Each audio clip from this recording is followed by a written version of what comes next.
প্রতি বছরই যখন বৃষ্টিপাত হয়, সেই বৃষ্টিপাতের অতিবৃষ্টি যখন হয়, তখনই পাহাড় ব্যবস্থাপনা কমিটির সভা হয়, অথবা বর্ষা শুরুর আগেই পাহাড় ব্যবস্থাপনা কমিটি তাদের সভা করে তাদের দায়টা সারে বলে আমি মনে করি। শহরের মধ্যে যখন পাহাড় ন্যাড়া করা হয়, তখন কোনো বড় কোনো স্থাপনা তৈরি করার ক্ষেত্রে জায়গাটার একটা ভ্যালুয়েশন অনেক বেশি হয়ে পড়ে, এবং তারা সেই কাজটা ধীরে ধীরে করার চেষ্টা করে বলে আমাদের কাছে মনে হয়েছে। কেউ কেউ হয়তো তাদের নিকটস্থ আত্মীয় স্বজনের বাড়িতে গিয়ে, যেটা ঝুঁকি কম, সেখানে গিয়ে আশ্রয় নেয়, কিন্তু বাকি সবাই একটা অ্যাজ ইউজুয়াল এর ইয়ের মধ্যে তারা সেখানে যায় না। বাট ট্রেডিশনালি আমাদের চট্টগ্রামের মানুষের মধ্যে একটা ঘর বাড়ি ছেড়ে যাওয়ার একটা প্রবণতাটা তাদের মধ্যে কম। প্রতি বছরই আপনি খেয়াল করে দেখবেন আমাদের চট্টগ্রামের পাহাড়গুলোতে যারা অবৈধভাবে বসবাস করে, বিশেষ করে ২৬টা পাহাড়ে ৬,০০০-এরও অধিক পরিবার ঝুঁকিপূর্ণভাবে বসবাস করে। তারা সেই ঘরটাকে বা তাদের যে জানমালের যে যে মালামালগুলো আছে, বা তাদের যে বিভিন্ন আসবাব আছে, বা তাদের বিভিন্ন মূল্যবান যে সামগ্রীগুলো আছে, সেগুলোকে ছেড়ে তারা আশ্রয় কেন্দ্রে আসতে চায় না। চলতি হাওয়ায় স্বাগত। টানা ভারী বর্ষণের কারণে চট্টগ্রাম সহ পার্বত্য চট্টগ্রাম, কক্সবাজার এই পুরো অঞ্চলে একটা বড় ধরনের সংকট দেখা দিয়েছে। একটা সংকট বারবার ঘুরে ফিরে আসছে, সেটা হচ্ছে চট্টগ্রামে বৃষ্টি হলেই যে জলাবদ্ধতা, ডুবে যাওয়া, সেই নাগরিক যন্ত্রণা, সেটা তো আছেই, সাথে আছে পাহাড় ধস। পাহাড় ধসে এখন পর্যন্ত চট্টগ্রাম অঞ্চলের, পার্বত্য চট্টগ্রাম সহ ৩০ জনের বেশি প্রাণহানি ঘটেছে। আমরা এ নিয়ে কথা বলবো চট্টগ্রামে আমাদের সহকর্মী মিন্টু চৌধুরীর সঙ্গে। মিন্টু চৌধুরী, আপনাকে স্বাগত। চট্টগ্রামে এই যে পাহাড় ধস হচ্ছে এবং প্রতি বছরই ঘুরে ফিরে পাহাড় ধসের মতো ঘটনা ঘটে এবং এক ধরনের আহাজারি আমরা দেখতে পাই। যখন ঘটনাটা ঘটে ঠিক তখন এ নিয়ে ব্যাপক আলোচনা হয়, কিন্তু তারপর ঘুরে আবার ক্যালেন্ডারের পাতার মতো যেমন তারিখ আসে, তেমনি পাহাড় ধসের ঘটনাও আসে। এটা কেন বারবার হচ্ছে? আপনার অবজারভেশন কি? এটা হচ্ছে চট্টগ্রামের যে শহর এবং চট্টগ্রামের জেলা, সেটার একটা ব্যতিক্রমী বৈশিষ্ট্য আছে। অর্থাৎ পাহাড়, নদী এবং সমুদ্র, বাংলাদেশের আর কোনো জেলাতে এরকম একটা সমন্বয় দেখা যায় না। তো এখানে চট্টগ্রাম শহরেই আমাদের প্রচুর পাহাড় আছে, এবং বর্ষা আসলেই চট্টগ্রামে যখন অতিবৃষ্টি হয়, তখনই নগরবাসী এবং জেলার যেসব জায়গায় পাহাড় আছে, তাদের মনের মধ্যে একটা শঙ্কা জাগে কখন পাহাড় ধসবে। তো আমাদের ২০০৭ সালের ১১ই জুন একটা ভয়াবহ পাহাড় ধসের ঘটনা ঘটেছিল চট্টগ্রাম শহর এবং চট্টগ্রাম এর বিভিন্ন কয়েকটি উপজেলায়। আশপাশের তখন এলাকায় তখন একদিনেই ১২৭ জনের প্রাণহানি হয়েছিল। মানে প্রবল বৃষ্টিতে সৃষ্ট পাহাড় ধস, মানে তোরের মানে বন্যার পানি এবং দেয়াল ধসে ওই ১২৭ জন মারা গিয়েছিল। এরপর বেশ কয়েকটি বছরে প্রায় প্রতি বছরই কোনো না কোনো দুর্ঘটনা ঘটে পাহাড় ধস আসলে। কিন্তু ২০০৭ সালের পাহাড় ধসের ঘটনার পরই প্রশাসনের পক্ষ থেকে চট্টগ্রামে শক্তিশালী একটি কমিটি গঠন করা হয়েছিল। সেটি হচ্ছে পাহাড় ব্যবস্থাপনা কমিটি।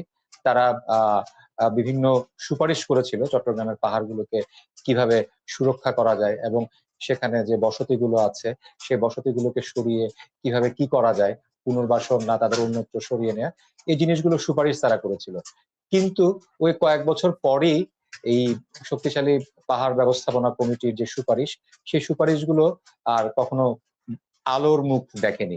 প্রতি বছরই যখন বৃষ্টিপাত হয়, সেই বৃষ্টিপাতের অতিবৃষ্টি যখন হয়, তখনই পাহাড় ব্যবস্থাপনা কমিটির সভা হয়, অথবা বর্ষা শুরুর আগেই পাহাড় ব্যবস্থাপনা কমিটি তাদের সভা করে তাদের দায়টা সারে বলে আমি মনে করি। তো আমার মোটা দাগে যেটা মনে হয় সেটা হচ্ছে যে চট্টগ্রামে পাহাড় আছে, সমতল আছে, পাহাড়ের সাথে নদী আছে। আমাদের কর্ণফুলী নদী একটা খরস্রোতা নদী, এবং আমাদের চট্টগ্রামের বিভিন্ন অলিগলিতে, নগরীর বিভিন্ন অলিগলিতে অনেকগুলো খাল রয়েছে, যেগুলো বর্তমানে নালায়, বড় ধরনের নালায় পরিণত হয়েছে।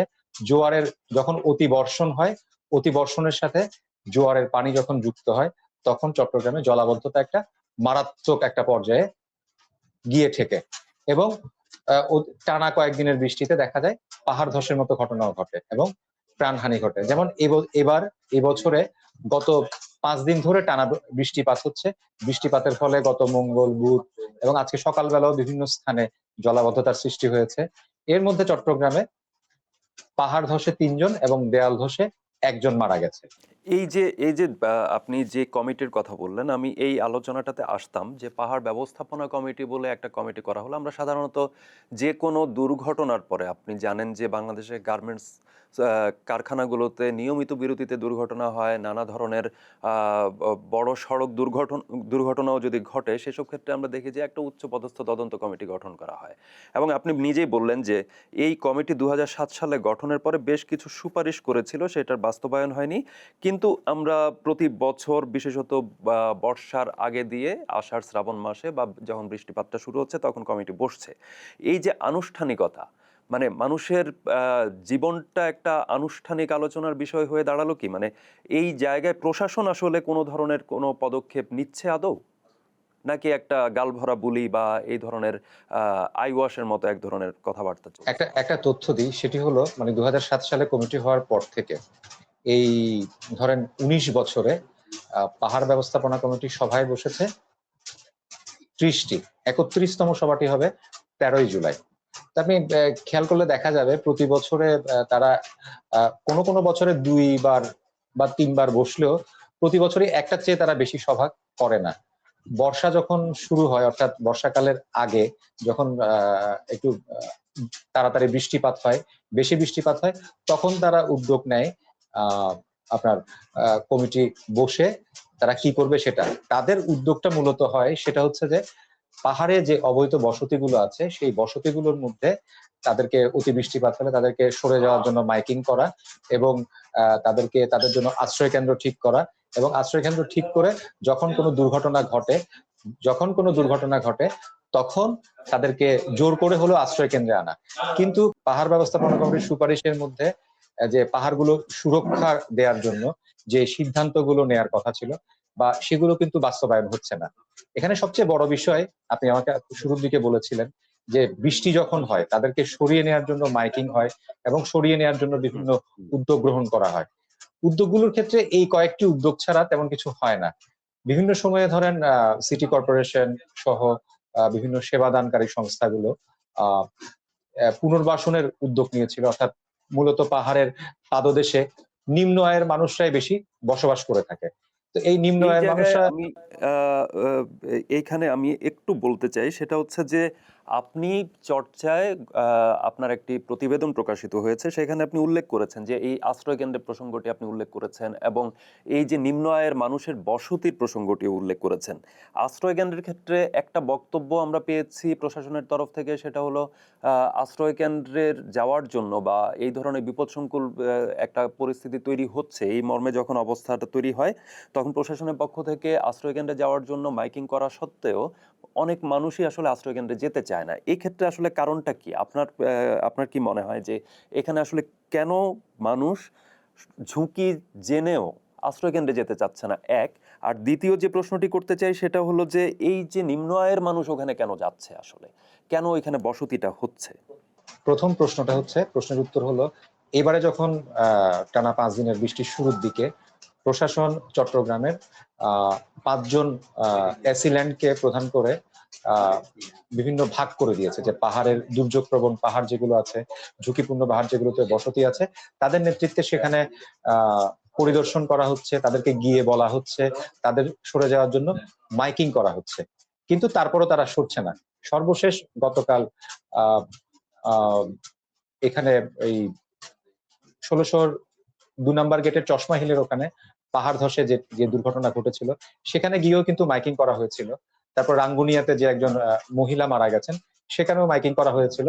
তাদেরকে সরে আসতে কিন্তু প্রশাসনের পক্ষ থেকে বলে আসা হয়েছিল, তারপরে তারা কিন্তু আসেনি। না আসার ফলে দুর্ঘটনা ঘটে একটা প্রাণহানির মতো ঘটনা এটা না ঘটেছে। আসার কারণটা এই কি? না আসার কারণটা তারা যেটা বলছে, প্রশাসনের পক্ষ থেকে যেটা বলছে সেটা হচ্ছে যে তারা তাদের যে কোনো মানুষের আহ মানে মূল একটা খুঁটি বা ভরসার জায়গাটা হচ্ছে তার ঘর। তারা সেই ঘরটাকে বা তাদের যে যান মালের যে যে মালামাল গুলো আছে বা তাদের যে বিভিন্ন আসবাব আছে বা তাদের বিভিন্ন মূল্যবান যে সামগ্রীগুলো আছে, সেগুলোকে ছেড়ে তারা আশ্রয় কেন্দ্রে আসতে চায় না। এবং তারা মনে করে যে আসলে এটা বৃষ্টিটা হয়তো কমে যাবে, তারপর আমরা ওখানে গিয়ে আশ্রয় কেন্দ্রে গিয়ে কি হবে। কেউ কেউ হয়তো তাদের নিকটস্থ আত্মীয় স্বজনের বাড়িতে গিয়ে, যেটা ঝুঁকি কম, সেখানে গিয়ে আশ্রয় নেয়। কিন্তু বাকি সবাই একটা অ্যাজ ইউজুয়াল এর ইয়ের মধ্যে তারা সেখানে যায় না। বাট ট্রেডিশনালি আমাদের চট্টগ্রামের মানুষের মধ্যে একটা ঘর বাড়ি ছেড়ে যাওয়ার একটা প্রবণতাটা হুম, তাদের মধ্যে কম। এটা একটা কারণ। আর ২ নাম্বার হচ্ছে আহ অনেকে গেলেও ঘরের মানে গৃহস্থ বা গৃহকর্তা বা যারা বয়স্ক লোক তারা অসুস্থ হুম, থাকে বা ছোট যারা থাকে তাদেরকে নিয়ে যায় না। এটা আমরা অতীতেও বিভিন্ন সময় আমরা দেখেছি। ২ নাম্বার বিষয় হচ্ছে যে আশ্রয়কেন্দ্রে খাবার, শুকনো খাবার বা অন্যান্য বিষয়ের ফ্যাসিলিটিটা রাখলেও তারা মনে করে যে আশ্রয়কেন্দ্রে গিয়ে তারা সেখানে ঠিকমতো থাকতে পারবে না। তাদের যে বেসিক যে নিড এর যে জায়গাগুলো, সেই নিড গুলো তারা বিশেষ করে হুম। খাবার, পয় নিষ্কাশনের যে মানে ব্যবস্থা আশ্রয় তারা কেন্দ্রের সেটা পরিবেশ এবং হচ্ছে পরিবেশ, সেখানকার খাবারের মান বা হচ্ছে সেখানে যে সাপোর্ট গুলো দেওয়া হয় সেগুলো সেটা তারা আসলে সেগুলো তারা বিবেচনা করে। খাবার মান এতটা খারাপ আমরা অনেক সময় গিয়ে দেখেছি। কিন্তু তারা সেটাকে বিবেচনা করে। আর হচ্ছে যে আমাদের আসলে আচ্ছা। আরেকটা বিষয় হচ্ছে প্রশাসনের পক্ষ থেকে নিয়মিত যেটা অর্থাৎ বর্ষা আসলেই সচেতনতা তৈরি।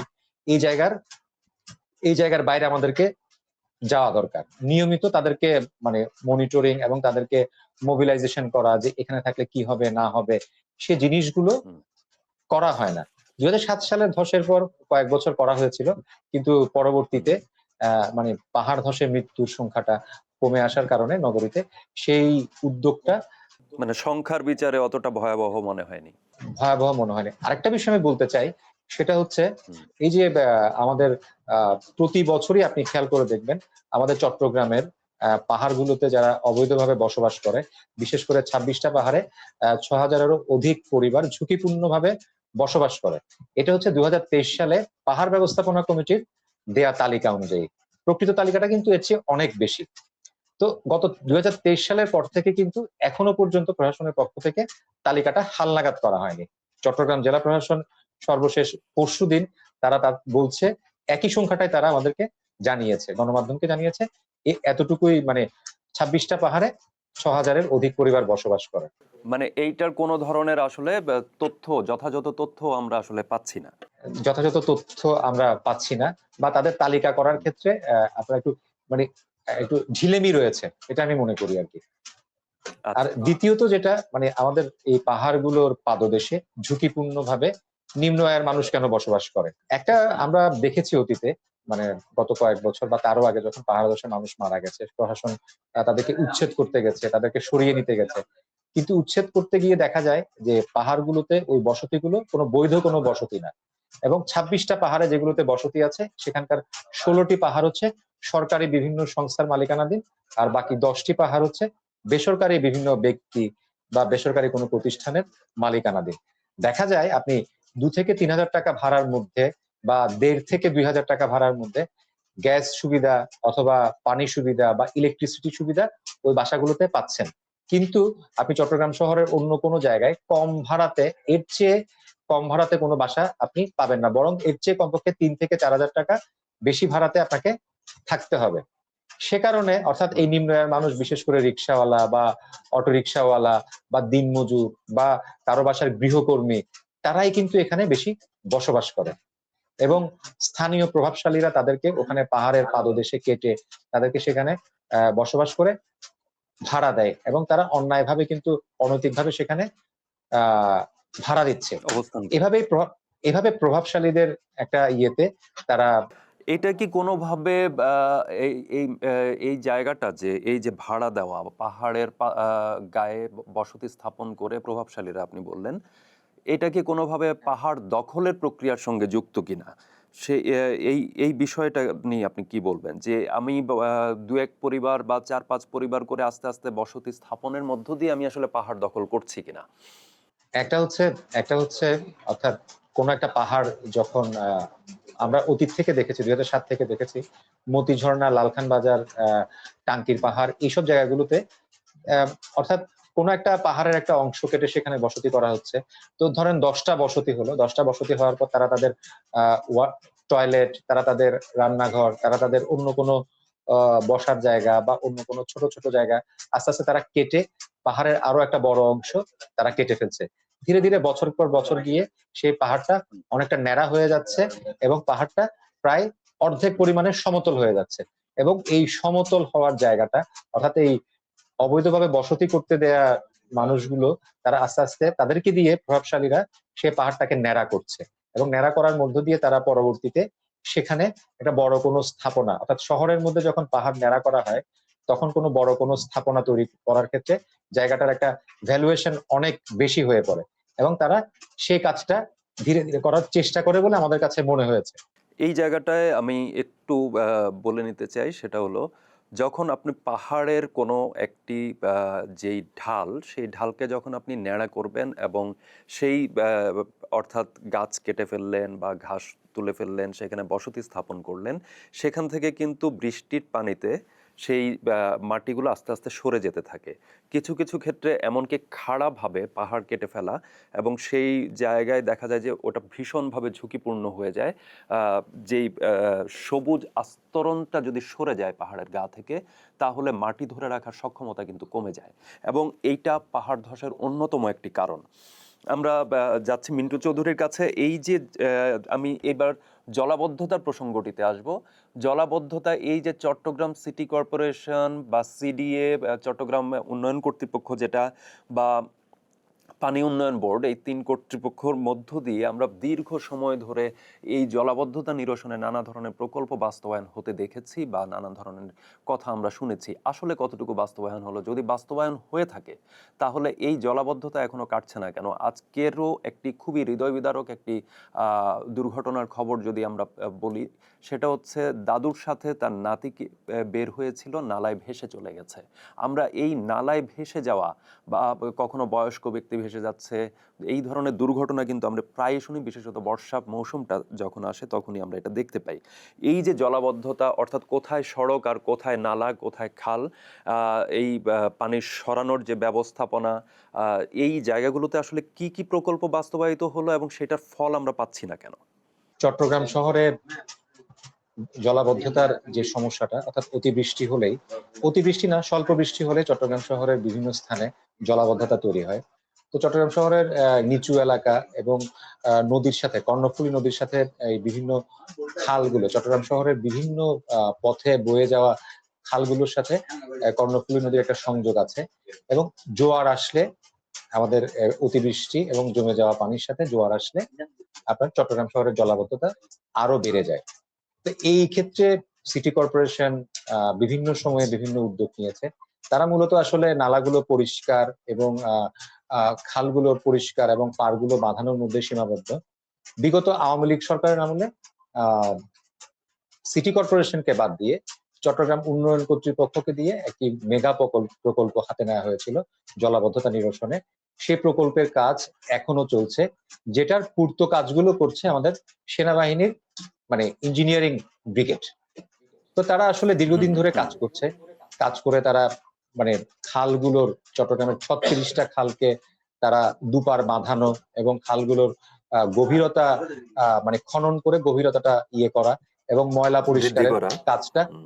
কাজটা তারা করছে। তো এইবারে গ্রীষ্ম মৌসুমে একটা অনাকাঙ্ক্ষিত বৃষ্টি, কয়েকদিনের বৃষ্টির মধ্যে তারা যখন কাজ করছিল ওই শুষ্ক মৌসুমটাতে সেনাবাহিনী, তখন একটা বৃষ্টির কারণে নগরের বিভিন্ন স্থানে একটা অনাকাঙ্ক্ষিত একটা জলাবদ্ধতা তৈরি হয়েছিল, অর্থাৎ কোথাও হাঁটু পানি, কোথাও কোমর পানি এবং কোথাও কোথাও বুক সমান পানি আপনার জমে গিয়েছিল। তো ওই সময়ে যখন কাজ চলছিল, খালগুলোর বিভিন্ন মুখে তারা বাঁধ দিয়েছিল, এবং বাঁধ দেওয়ার কারণে পানিগুলো নেমে যেতে না পারার কারণে সে সময় জলাবদ্ধতা তৈরি হয়েছিল।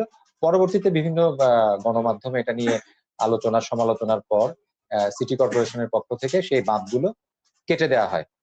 তো মঙ্গলবারে আমাদের চট্টগ্রামে গত 14 বছরের ইতিহাসে সর্বোচ্চ পরিমাণ বৃষ্টিপাত হয়েছে 412 মিলিমিটার বেলা 3টার দিকে। পূর্ববর্তী 24 ঘন্টায় 412 মিলিমিটার বৃষ্টিপাত।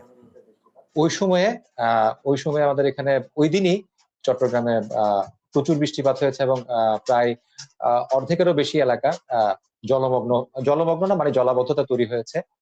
তো ওই দিন এই জলাবদ্ধতার কাজ যারা করছে, নিরসনের যে প্রকল্পের কাজ যারা করছে, সেনাবাহিনীর এই মানে ইঞ্জিনিয়ারিং যে ব্রিগেড চট্টগ্রামের, তারা একটা ব্রিফিং করে আমাদেরকে, গণমাধ্যমকে জানিয়েছে যে চট্টগ্রামের 30টি খালের এই যে খনন কাজ এবং ময়লা আবর্জনা সরানোর যে কাজ, সে কাজটা তারা শেষ করেছে এবং 5টি খালের প্রায় 90% বেশি কাজ শেষ হয়েছে। আর হিজড়া খাল নামে আরেকটি খাল, সেটির 68% কাজ তারা শেষ করতে পেরেছে বলে তারা মনে করেন এবং আগামী নভেম্বর ডিসেম্বর অর্থাৎ এই সামনে যে শুষ্ক মৌসুম আসবে সেই শুষ্ক মৌসুমে তারা এই জলাবদ্ধতার কাজটা নিরসনের যে প্রকল্প সেই প্রকল্পের কাজটা প্রায় শেষ করতে পারবেন বলে তারা আশাবাদের কথা বলেছেন। ঠিক আছে, তো তাদের কথা হচ্ছে যে অন্যান্য বারের চেয়ে এবারে জলাবদ্ধতা অর্থাৎ এই চলতি বর্ষা মৌসুমে জলাবদ্ধতাটা কম হবে।